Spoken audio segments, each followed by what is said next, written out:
hablar sobre las formas funcionales e información cualitativa y cómo la incorporo en una regresión y cómo la interpreto. Esa es la idea de esto. Entonces, ¿qué contenido vamos a revisar? Vamos a hablar de cómo incorporar no linealidades al modelo de regresión múltiple. Vamos a ver qué hago con variables cuadráticas y con polinomios y con los logaritmos. Y luego vamos a hablar un poco de información cualitativa. ¿Qué hago con las variables que son dicotómicas, con categorías y cómo la puedo tratar como variable independiente? Esta parte de acá, esto es lo que está en el capítulo que me salté. ¿Cuál era el que me salté? ¿El 11? Sí, este es el capítulo 11. Y yo me lo salté porque lo iba a ver en clase rapidito, por eso me lo salté. Si están muy perdidos con esto, pueden leerse el capítulo 11, ¿ya? Esa es la recomendación. Entonces la bibliografía, claro, esta es la diapo que me faltó terminar, pero es el capítulo 11 para dicotómica.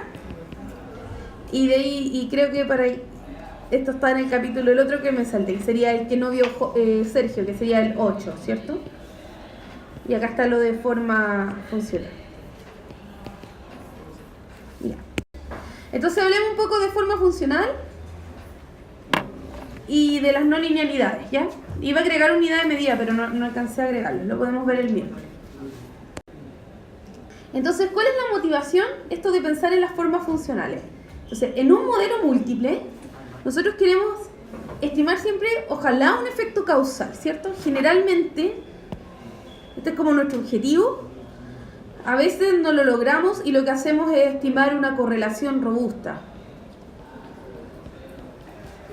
Y el peor de los casos es estimar una correlación no robusta. Ese es como este es como el orden de lo mejor. Lo mejor es como ojalá un efecto causal, pero generalmente no lo logramos porque no se cumplen las condiciones para hacerlo. Como les decía, la causalidad es un tema súper complejo. ¿Y qué se define como un efecto causal? Yo creo que lo vieron con el Sergio. Se define como el efecto que encontraríamos en un experimento aleatorio. Si yo fuera capaz de hacer un experimento aleatorio, ese es el efecto causal. Lo ideal sería comparar a la misma persona consigo misma. Entonces tener, por ejemplo, si yo quisiera saber cuál es el efecto causal de hacer ayudantía en econometría sobre la probabilidad de aprobar la tesis, agarro a la FIAMA en el mundo A y a la FIAMA en el mundo B, y en la misma FIAMA. Y en el mundo A la hago hacer ayudantía de econometría, en el mundo B la hago no hacer ayudantía de econometría, y luego comparo sus resultados. Ese es el verdadero efecto causal. ¿Ven que es imposible encontrarlos? Porque no existen los contrafactuales. Ese mundo paralelo se llama el mundo del contrafactual. Entonces, ese es un gran problema de la econometría. ¿Cómo yo estimo un contrafactual que sea razonable para lo que estoy analizando, verdad? En ese sentido, una primera forma de mejorar los modelos en un modelo múltiple, de mejorar un modelo simple, es agregar un modelo múltiple, incluir variables, ¿cierto? Y lo que yo puedo hacer es enriquecer mi modelo y agregar lo que se llaman efectos constantes, no linealidades, y tratar de reducir los problemas de endogeneidad y sesgo. Eso es como el primer paso. Un segundo paso es lo que estábamos viendo nosotros, que es, por ejemplo, homogeneizar los grupos de comparación a través de efectos fijos. Un tercer paso es agregar una variación exógena a través de una variable instrumental. Y ya el mejor paso es hacer un experimento aleatorio. Eso es como para que vean el tipo de cosas que se pueden. Entonces, hablemos un poco de la forma funcional. ¿Por qué es importante la forma funcional? Porque muchas relaciones no son lineales. La mayoría de las relaciones no son lineales. Entonces, ¿cómo con una regresión lineal podemos analizar algo no lineal? Esa es como la idea de esto. Y eso lo podemos hacer transformando las variables y transformando el modelo. Entonces, un supuesto del modelo de regresión lineal es que sea lineal en los parámetros. ¿Qué significa eso? Que si yo agarro una regresión que es así,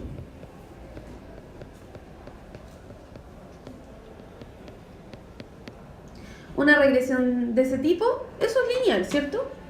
No hay nada elevado a nada.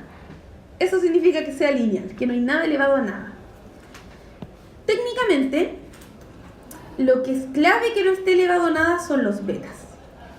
Esto es lo que es clave en un modelo lineal que no esté elevado, los betas. Lo que podemos hacer es que cuando yo tengo un caso que es un modelo no lineal, podemos hacerle alguna transformación para que sea lineal. Eso es lo que se hace. Entonces, por ejemplo, nosotros hemos estado trabajando harto con el ejemplo del ingreso y educación. Entonces, miren acá. Si yo hago el gráfico de los ingresos del salario y la educación, me queda como un mono así, ¿cierto? El otro día lo hicimos, sin la línea. Si yo le tiro una regresión lineal a eso, me queda una cuestión así. ¿Ven que mi regresión lineal como que representa súper mal los datos? Porque de partida tengo acá, voy a tener acá residuos, ugorros súper grandes, y acá voy a tener ugorros súper chicos. Voy a tener como los ugorros súper mal distribuidos. Entonces voy a hacer errores sistemáticos.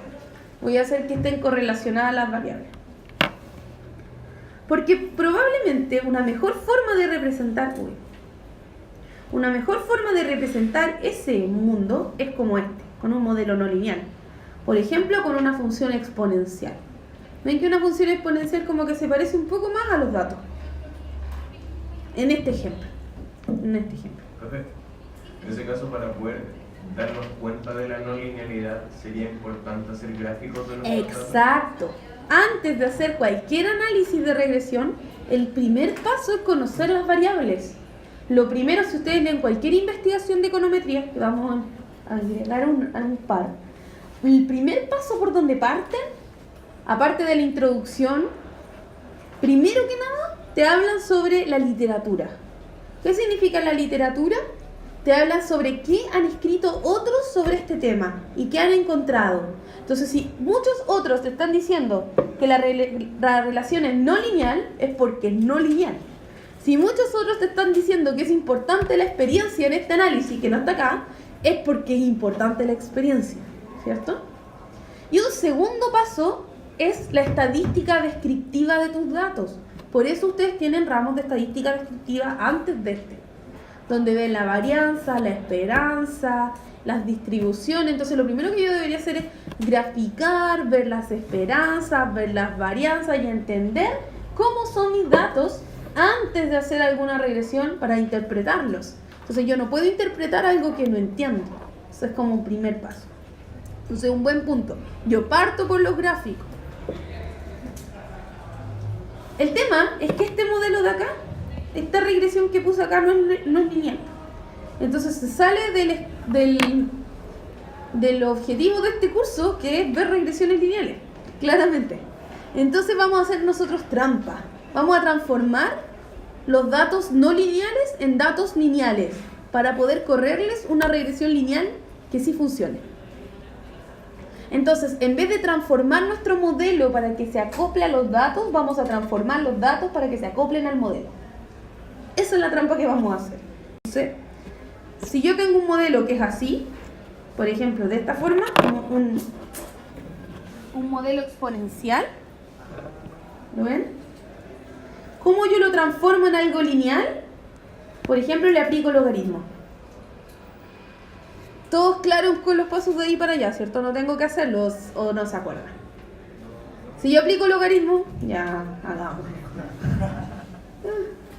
hagámoslo rápidamente. Ya. Si yo acá aplico logaritmo a ambos lados de la ecuación, ¿cierto? Te va a quedar el logaritmo del ingreso, te va a quedar el logaritmo de la exponencial de ese chorizo, ¿cierto?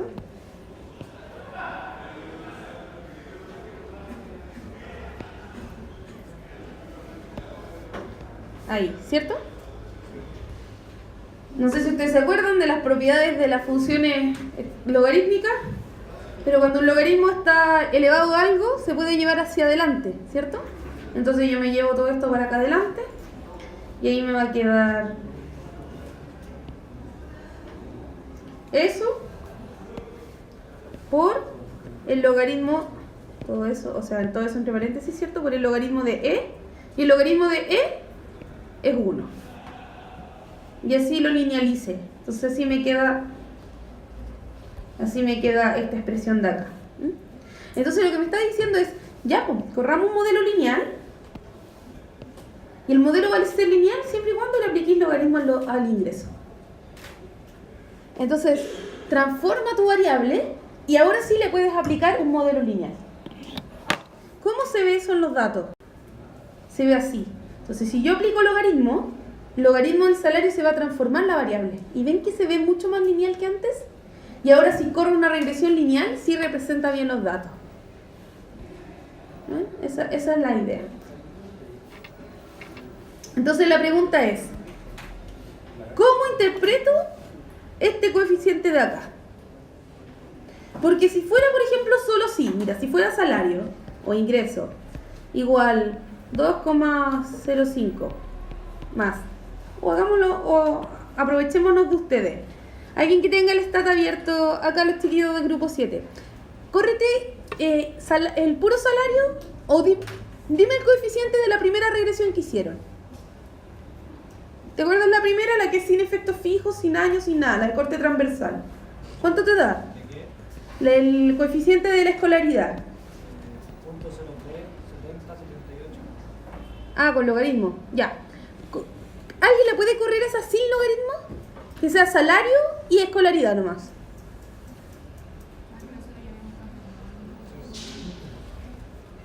Con la variable original, que era tot-cor. ¿Tú la tienes acá, Fiamma, no? ¿Y lo que estamos buscando es constante? No, El efecto de escolaridad. sí, escolaridad, pero en el salario. 53.839. Escolaridad. Y acá yo tengo una constante, ¿cierto? Ya, dejémosla así. Constante gorro. Ya. No nos importa. No nos importa la constante. Nos importa este. Este sería nuestro beta gorro, ¿verdad? ¿Y cómo interpretarían ese beta gorro? ¿Alguien se anima? Si lo tuvieran como que interpretar y leerlo en la prueba 1. Para que te escuchen. Por cada año de escolaridad, nuestro salario aumentaría en 53.839 pesos. En promedio. Acuérdate. Son todos estos efectos promedio. Ya, súper. Exactamente. Entonces la pregunta es, ¿cómo interpreto este de acá? Ese 0,0364. ¿Cómo yo lo interpretaría? Porque este de acá, ese me dice cómo cambia el salario estimado cuando cambia la escolaridad, ¿verdad? Entonces este 0,364 me dice cómo cambia el logaritmo del salario cuando cambia la escolaridad. Entonces yo podría decir que el logaritmo del salario aumenta en 0,0364 cuando aumenta en 1 los años de escolaridad, manteniendo el resto constante en promedio, ¿cierto? ¿Es esta interpretación útil? No, porque a mí no me importa el logaritmo del salario. A mí me importa el salario. ¿Lo ven?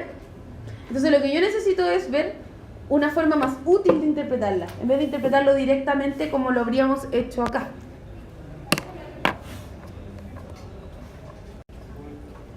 Se miren acá. Si yo lo corro acá, la interpretación, la gracia es que se vuelve una cosa en porcentaje. Déjenme, es que ya está ilustrado, pero déjenme ponerlo acá. Entonces, yo sé que este 0,16 que está ahí, 0.16 en este ejemplo de acá, es igual a cómo cambia el logaritmo del salario cuando cambia, bueno, gorro, ¿cierto? Cuando cambia la escolaridad, ¿verdad? Cuando cambia la escolaridad. Pero a mí no me importa esto. Me gustaría como desarmar esa función, ¿cierto? ¿Podemos hacer algo? ¿Qué podríamos hacer para desarmar eso? Porque eso es una función que le conocemos su derivada. Podemos usar la regla de la cadena. Eso es lo que podemos usar. Entonces, eso es lo que vamos a usar. Sí, si yo uso la regla de la cadena, lo que yo tendría que decir que este puro punto 16 de acá va a ser cómo cambio el logaritmo del salario con respecto al salario por cómo cambia el salario con respecto a la escolaridad, ¿cierto? Apliqué la regla de la cadena, no hice nada más. Esta derivada de acá la deberían todos conocer. ¿Cuánto es esa derivada? 1 sobre el salario, ¿cierto?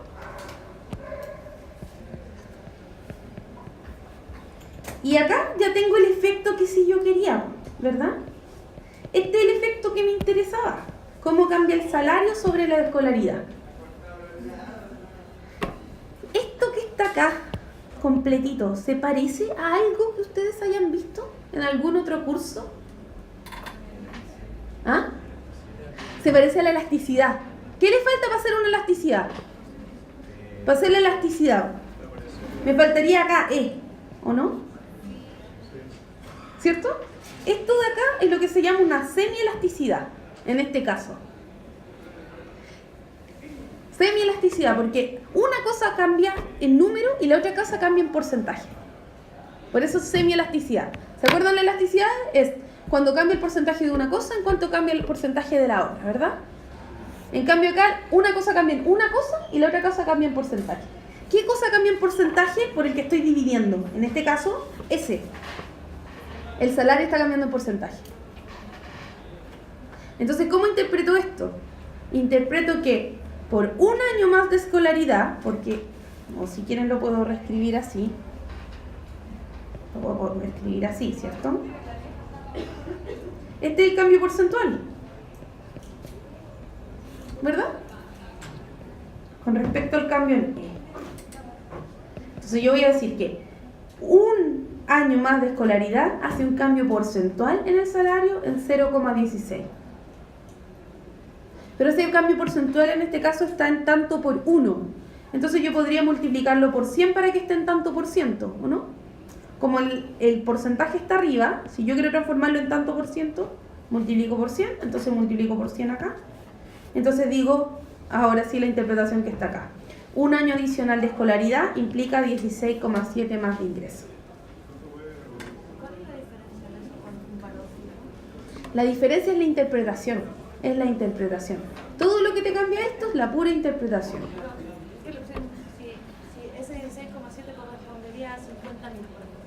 Entonces, hace la proporción. Claro, entonces, ¿dónde está la diferencia? Es que es comparable.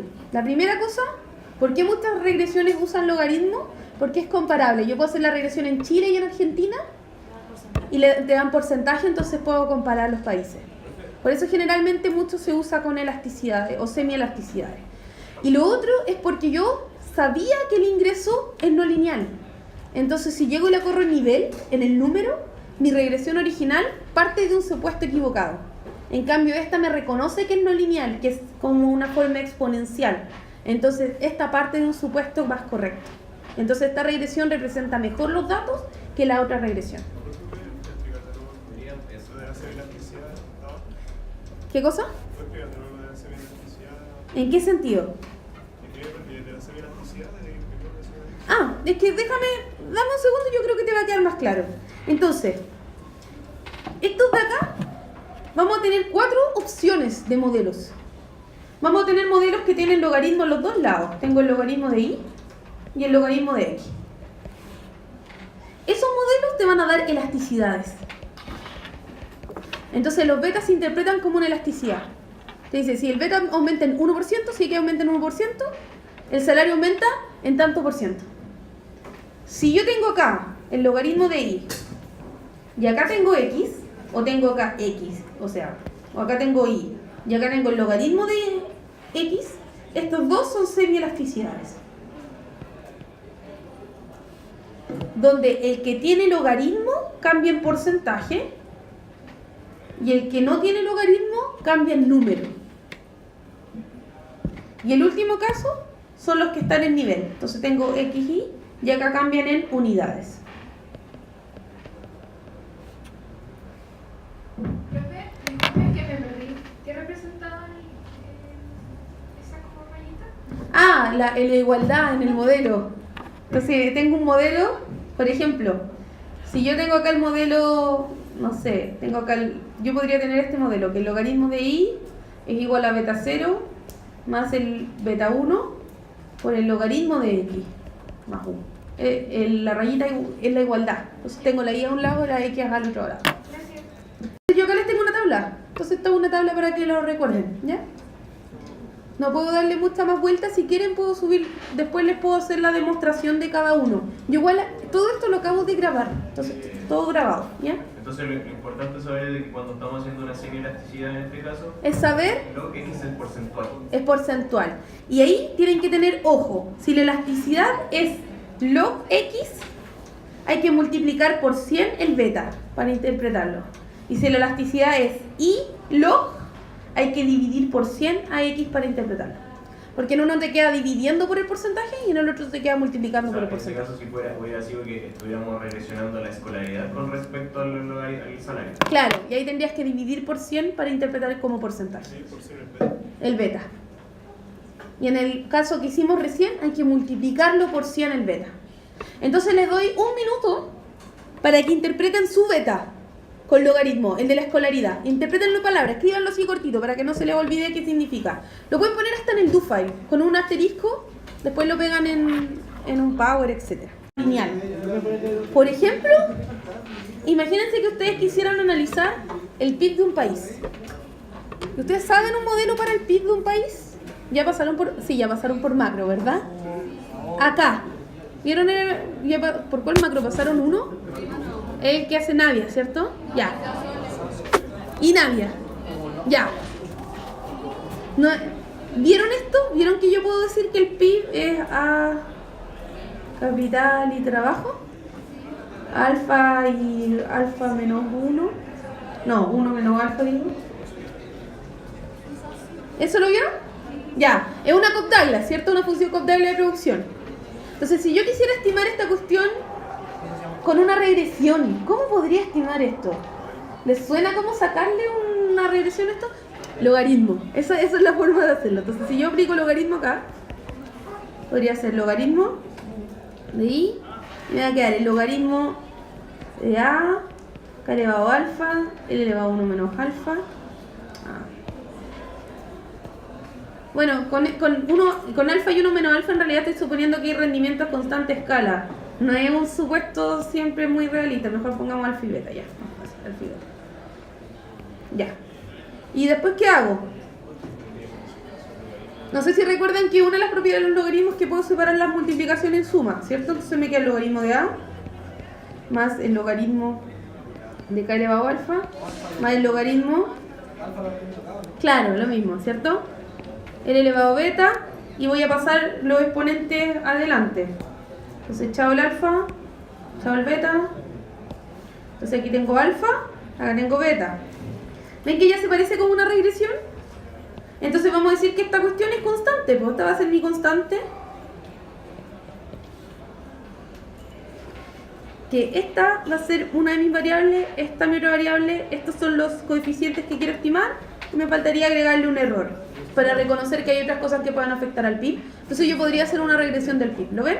Entonces no es tan loco, como que esto de linealizar, como con muchos modelos económicos, queda muy coherente, sobre todo con modelos de crecimiento, modelos de comercio internacional. Es que todavía no ven comercio internacional, entonces no me puedo dar esos ejemplos, pero queda muy coherente con el modelo. Ya, déjenme avanzar con lo otro. El otro caso es tener efectos no constantes. Entonces podría ser que yo piense que el efecto no es que solo sea logarítmico, sino que sea no constante en alguna forma funcional específica. Por ejemplo, yo podría pensar que un efecto sea una cosa así, ¿cierto? Por ejemplo, de nuevo, educación y salario. Sorry que lo estoy usando tanto, pero estamos también aprovechando que ustedes tienen los datos, entonces estamos corriendo las regresiones con lo mismo. Entonces, si yo quisiera representar que una cuestión es cóncava, debería tener una forma funcional cuadrática. Entonces, ¿cómo hago eso? Agrego esta segunda forma funcional cuadrática. ¿Qué pasa si yo pienso que a lo mejor tiene otra forma funcional? Por ejemplo, así. Yo podría agregar más polinomios. Podría agregar educación a la tercera, a la cuarta, a la quinta, ad infinitum. ¿Y qué pasa si yo pienso que tiene una forma muy rara? Que no es representable con ninguna función, pero es súper rara. Y me gustaría ponerla. Lo que yo debería hacer es agregar una dummy por cada uno de estos intervalos. Y hago muchas dummies chiquititas. esto es hacer un modelo que se llama flexible. Lo estoy explicando en palabras sencillas, lo vamos a hacer en Stato, así que estén tranquilos. Ese es el caso más extremo que yo puedo decir. No le voy a dar ninguna estructura a los datos, voy a dejar que los datos me digan qué estructura tienen. Es hacer un modelo flexible o semiparamétrico. Lo único que estoy haciendo es considerar que el efecto es no constante. Ya. Por ejemplo, ¿por qué esto me dice que el efecto es no constante? ¿Cómo yo ahora interpreto beta 1 y beta 2? En realidad no los voy a interpretar solos, los voy a interpretar como en conjunto. Entonces voy a decir, si yo quiero saber el efecto del salario con respecto a la educación, ¿verdad? ¿Cuánto me daría esa derivada en ese ejemplo? Beta 1 más 2, beta 2 por la educación, ¿cierto? Entonces, eso es lo que ocurre si yo empiezo a poner efectos no constantes. Hago que el efecto que voy a estimar depende del valor de la educación. Por lo tanto, voy a estimar un efecto distinto para una persona con 6 años de educación que para una persona con 7, que para una persona con 8, que para una persona con 9. Entonces, por ejemplo, en el caso de ustedes estimaron esto con la experiencia, ¿cierto? Entonces, ¿cuál sería el efecto de la experiencia para una persona con 5 años de experiencia en sus datos y para una persona con 10 años de experiencia? Calcúlenlo. Un minutito. El ejemplo de la experiencia. Entonces aquí tenemos la experiencia y la experiencia. Chiquillos, yo estoy moviéndome en las teles. La regresión está en los proyectores, lo que yo estoy escribiendo está en las teles. Van a tener que ser así, dominio de mapa, ¿verdad? Dominio de las dos cosas. Entonces, por ejemplo, para una persona con 5 años de experiencia, voy a decir que el efecto va a ser beta 1. ¿Cuánto vale el beta 1? Ahora miren la regresión. ¿Cuánto vale el beta 1? Pero está mala tu regresión, pues no está la experiencia. Córrela de nuevo. Mira, copia y pega la regresión. Es que nosotros cuando poníamos experiencia y experiencia... Sí, se hace la escolaridad por escolaridad, la sacaba incluso. Y pusieron edad y integralidad en función de las dos partes de experiencia. Ah, porque pusieron edad. No, es que tienen que sacar edad. Ya, hagan la misma regresión. Ah, miren, ¿ven? Hay que tener ojo fino. Hagan la misma regresión, borra edad y pone experiencia. Ahora sí. Ya, enter.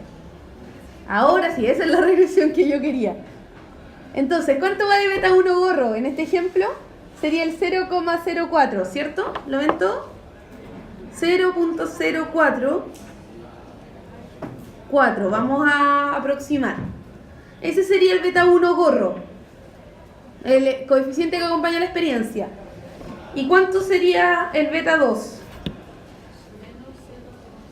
Menos 0.0007778 por la experiencia. Ya, entonces ese sería mi efecto base.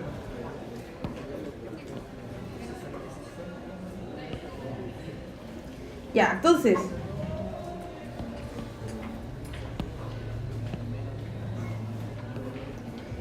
si yo tengo una persona con 5 años de experiencia, lo que debería hacer es reemplazar acá 5. Y ahí me va a dar el efecto estimado para una persona de 5 años de experiencia en aumentar en 1 año su experiencia. Y si yo quiero para una persona con 10 años de experiencia, tengo que reemplazar acá 10. Y ahí me va a dar el efecto estimado para una persona con 10 años de experiencia. ¿Lo estoy sacando? No, está completo. Dije, ¡ay, la llama, qué rápida! Calcúlame uno y yo calculo el de abajo. ¿Lo alcanzáis a ver? Entonces, si usamos calculadora, oye.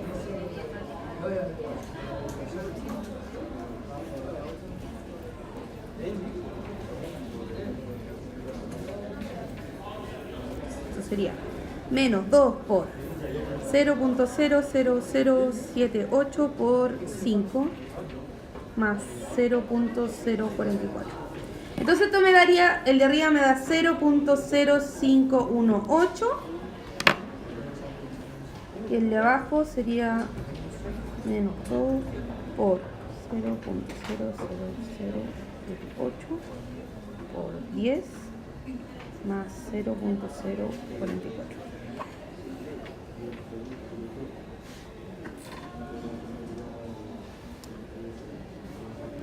0.0596. Creo que estoy calculándolo mal. Ah, no, está bien. No, está bien. Ya. Entonces, la idea es que ahora el efecto no es constante. No es que para cualquier año de educación mi beta es siempre el mismo. Que sería en un modelo, si yo lo hubiera hecho así, la constante es la misma. Me pare en los 5 años de educación o me pare en los 10 años de educación. Al poner el modelo de esta forma, yo estoy diciendo que con 5 años voy a tener una pendiente y con 10 años voy a tener otra pendiente. Eso es lo que estoy reconociendo. En este caso, nos va a decir que para una persona con 5 años de educación, 1 año, o sea, 5 años de experiencia, 1 año más de experiencia, le suma 5% más de salario. 5,1% más de salario, 5,18 en promedio. Y en el otro caso es para una persona con 10 años de experiencia, 1 año adicional de experiencia le suma 5,9% más de salario. Entonces la idea es que todos los años de experiencia van a tener asociados distintos impactos en el salario. Esa es la idea de recoger estas no linealidades. Y por lo tanto, podríamos nosotros encontrar el año donde la experiencia empieza a jugarnos en contra, ¿o no? Podríamos encontrarlo de qué forma, bueno, igualando esa derivada a 0. Si yo igualo esta derivada a 0, sería, a ver, 2 por 0.00078. Y ahí yo encontraría el máximo. Entonces podría encontrar desde qué punto ya empieza a decaer. Cada experiencia adicional me empieza a achicar el salario o a tener un efecto negativo en el salario. Entonces aquí yo tendría por la experiencia igual a 0. Entonces sería 0.044 dividido por 0.0.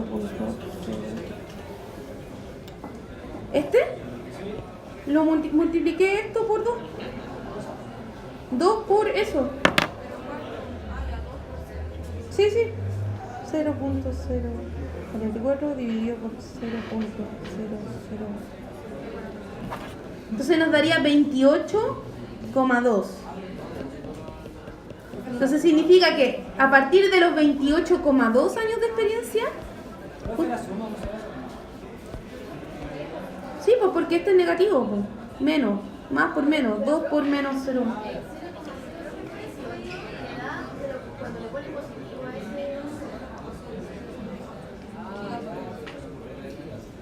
Ah, ¿lo sumé? ¿No lo resté? Ya, ok, a lo mejor me debo haber equivocado. Pero ustedes me entienden la idea. Lo importante es esto, que yo puedo encontrar la loma, o sea, la punta de la loma donde está la pendiente 0, ¿cierto? Y ese punto en este ejemplo me da 28 aproximadamente. Quiere decir que a medida que tenga 28 años de experiencia, este era el ejemplo de la experiencia, va a empezar a caer mi efecto en el salario. Y antes de eso mi efecto era positivo. Ah, tú dices este 0. Por eso me daba raro. ¿Y cuánto da? ¿Lo calcularon bien ustedes? 0.44. 0.0362. ¿Y el otro está bien? Es que estoy usando calculadores celulares. Es difícil usar calculadores celulares para estas cosas.